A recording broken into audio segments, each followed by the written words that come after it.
Hey, gentle people. We're back. We're gonna do this thing again where I pull some cards.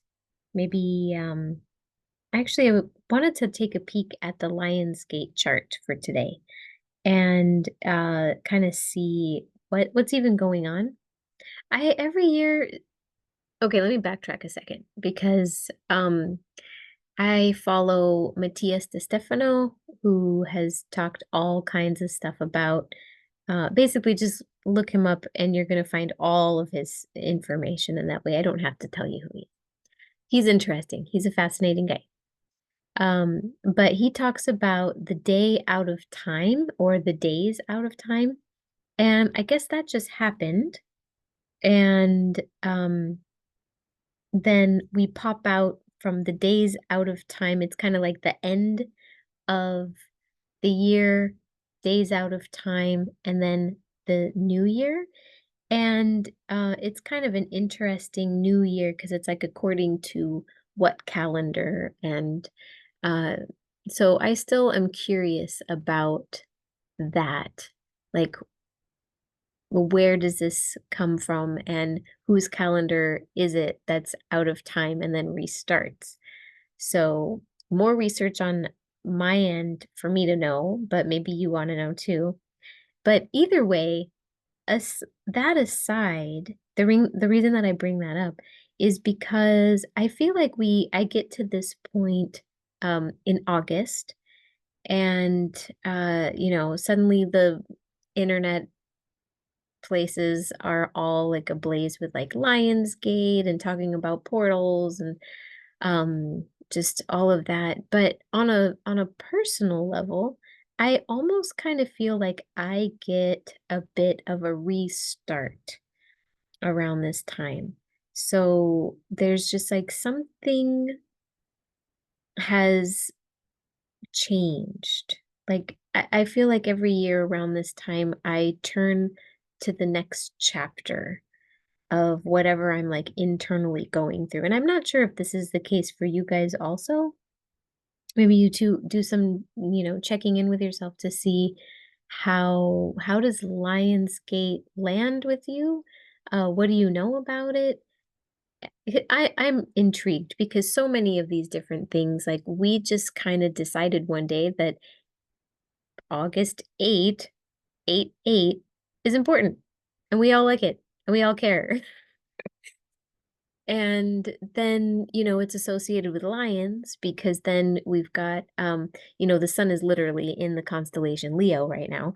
And so it actually goes straight through, like right next to the fixed star Regulus, which that's the heart of the lion. And for me, for a long time, represented a couple things. It's an archangel star and it represents the archangel, is it Raphael? I get them a little mixed up. So, and I'm a little rusty with this because I haven't really even thought about Lionsgate or the fixed star Regulus since last year. So, yeah, but it also, I think because there's this whole like heart of the lion kind of business going on, I immediately think of this beautiful creature here. That's a statue of the goddess Sekhmet, and I honestly just love the statue. I think she's beautiful. And I've always really been drawn to, the lion-headed creatures in like Egyptian mythology. So for me, I associate it with Sekhmet. So, and in the past, I've done like a whole long thing, just focusing on Sekhmet. And this year, I just actually wanted to tune in kind of without any preconceived notions of what it is or what the media wants to tell me or what other people in my circles and groups are talking about. I kind of wanted to wipe the whole slate clean, start fresh and see what on earth it means to me and then put it out here to you guys to see because I feel like we all kind of have like a little resonant container. So, and kind of pick up on what does it mean for this particular group of people, you special, beautiful people. So, yeah. So a little bit about what's actually going on in the sky is that right now we've got, I'll just on the spot chart reading. This is the way I do it in my head. You guys get the behind the scenes because I have only just popped this open just seconds before recording. So I honestly have no idea what's going on here in this chart, but we're just going to read it right now. So we've got, let's see, deep breath because I'm like, suddenly we got planet energy coming in. That's big. That's a lot bigger than me and my little body. So the first thing I see, maybe I'll make a little post. If you're not in the Facebook group, you should head over and I'll post the link, or not the link, the picture of the chart so you can look alongside. I am reading it specifically from Petaluma, but I'm not going to have the houses and stuff in what I'm saying right now. So anyway, let's just dive into it. We've got a trine with the moon in Libra and Pluto in Aquarius. And we've got Uranus conjunct the star Algol right there in Taurus. And so that's some really harmonious moving energy. That actually feels really good. So let's see, Earth, air, air, two air signs and an earth. So it's like grounding thoughts. It's grounding Taurus being of the senses, and it's conjunct Algol, which is the head of Medusa. And that to me is like maybe some senses that have been cut off, senses that you're not used to. These are angelic senses coming in. That's what's going on. These are senses that we have not, we're getting activated to some new senses. Which honestly, I mean, I'm just gonna tell you straight up, I'm a little overstimulated. I have I have just gotten like clued into the world of fidget toys. So I'm like playing with this while I'm talking to you. Like anything that helps me regulate my nervous system is really important. And I'm finding that I'm extremely tactile. And so maybe for you as well, I'm not sure how it is that you want to regulate your nervous system, but this is a lot of big energy coming in, and I call it angelic senses, like, and that's kind of a fun word, but like your extrasensory processing is being like a little bit more juiced up, more charged right now. And that is, all flowing along with the moon and Pluto. And Pluto is conjunct a star called Altair, which has long been associated with the bird nations, with, well, many different kinds, but it's like the eagle and sometimes the vulture. It depends on what part of history you're looking at. But Altair it's in the air sign Aquarius. And it's conjunct Pluto at 0 degrees. Pluto's retrograde right now. So this is a slowing down of elevated thought. This is like deep wisdom coming through, radical deep wisdom, because Aquarius is a radical sign. It's like the revolutionary, visionary. Like these are some really like these are some downloads coming in through the body, through the senses, and Pluto specifically with that planet I feel like we're going to be getting some walking a bit through the dark, because it's also retrograde. So it's a little bit walking through the dark. This is some unknown, uncharted territory. This is some shamanic stuff. This is, it's time to remember your magic. And yeah, let's go over to it's hanging out. Like this is again the trine that I'm seeing. And this is that harmonious energy. And so this is the moon in Libra. And so that's really peaceful. The moon in Libra, that is balancing all of this out of whack kind of big energy. Your divine senses, people call it the sixth sense or second sight. Call it whatever you want. But it's like the bigger knowings are starting to really come in. This is the next chapter. And some releasing, guys. Woof. I only get burps when I'm releasing stuff. So there we go. So let the belching begin. So we're already releasing stuff. And that's just kind of part of this particular lifetime. I think if you're here, you're on the path of releasing and activating. And not all of that needs to be heavily mentally processed. In fact, sometimes when we get too much into the mind with our issues and, things that we're trying to heal, it just pounds it even harder in, making it even more difficult to release. And I find in my life, I've been like super gripping on to certain things that I really should have let go a long time ago. And I still am in an act of releasing it. Even when I feel like I mentally have, then it pops up again. So it's like we're kind of doing this a little bit of a whack-a-mole releasing party. So just be gentle on yourself and find ways to soothe your senses, your body. So, I mean, for me, I've been really wanting to go swimming. And so I need to carve out some time so that I can go swim. And because that's one way for me, that's one way that I release is like I let go of everything mental when I'm swimming in the water. I think partly because like you need to be in your body so that you don't like drown. Like you're actively moving your body so that you stay floating. But for me, it's also just like refreshing and fun to be in the water. So do what you gotta do. Find out what's good for you.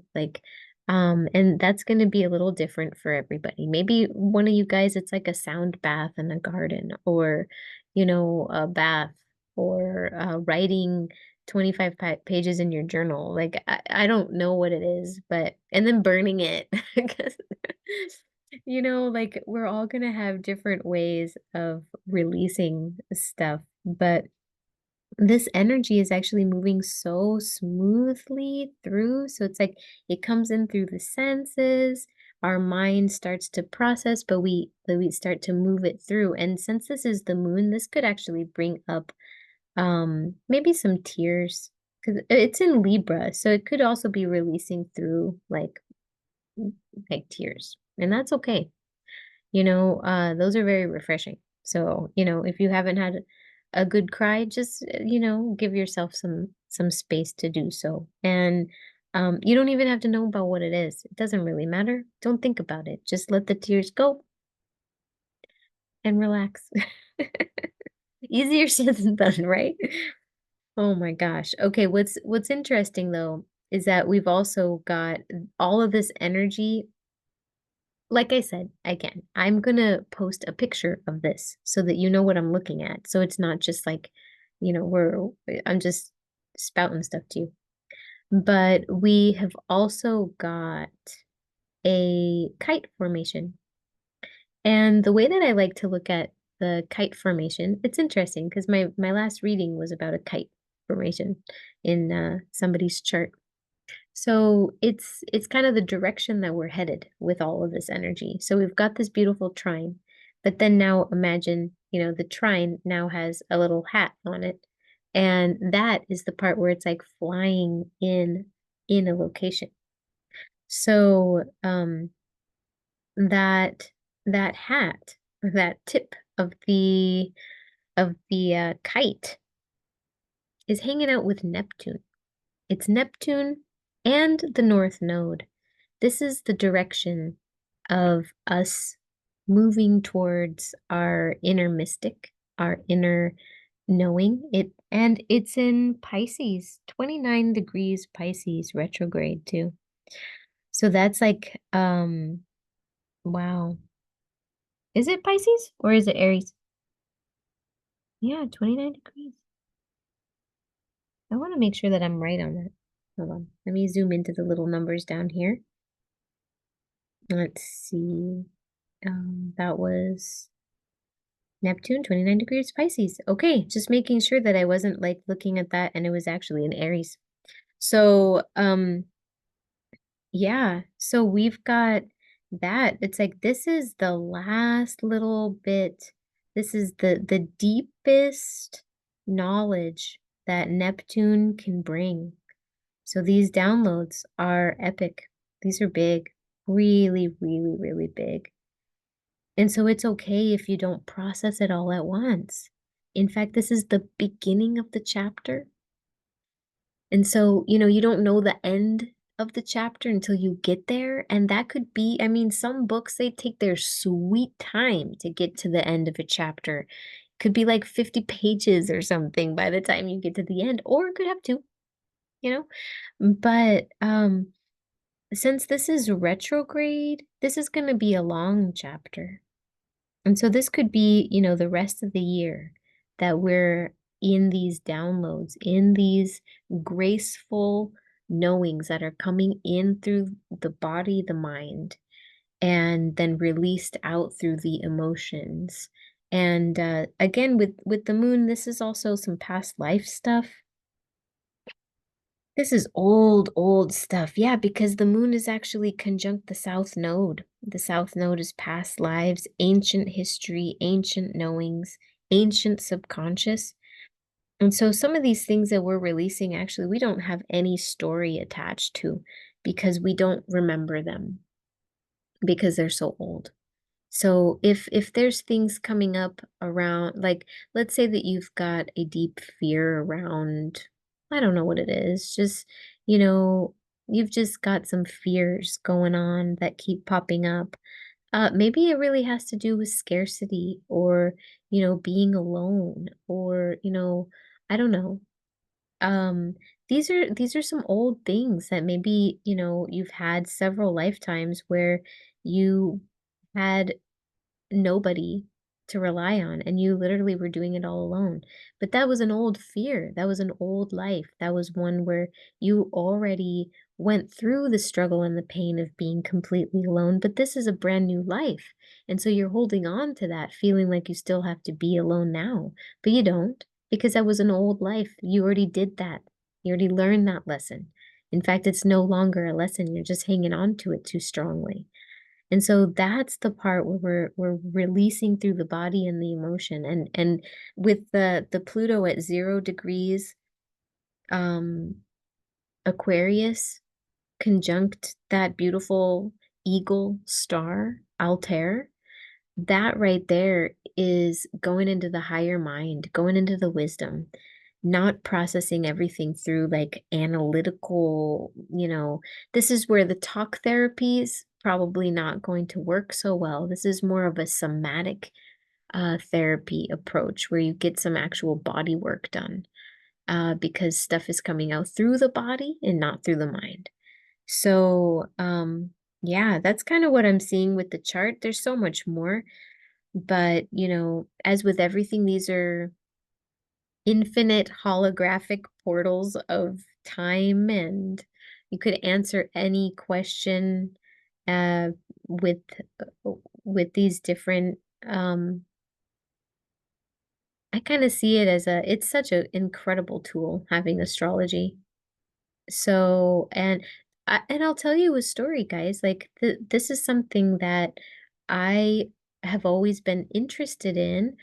I kind of pieced it all together through different books that I would read or people talking about it on online or I even took like a class or two to kind of get a few, more tricky things that I wanted to learn.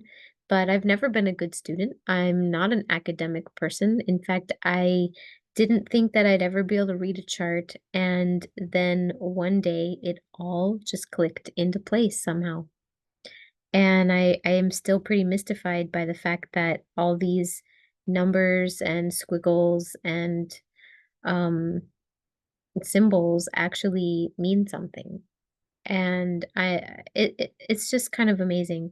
And so, I'm not saying that all of you are just gonna, like, flip a switch and learn, suddenly be, like, astrologers, but that is one of those things, like, you have a latent gift that is untapped where you've been interested in it, you've been collecting it, you've been studying it through your whole life. Maybe you don't even realize that you are now at the PhD level of learning a certain skill, and you might still think that you're not good at it, but boom, you actually are, and you just need to allow that to come out of you, and then recognize that you're masterful at it, and you can do this on the spot.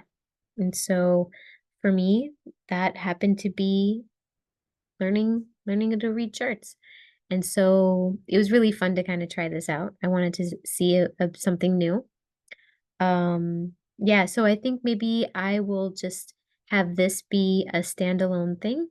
And if you want to check out the reading that I'm going to do, you can tune into the next video.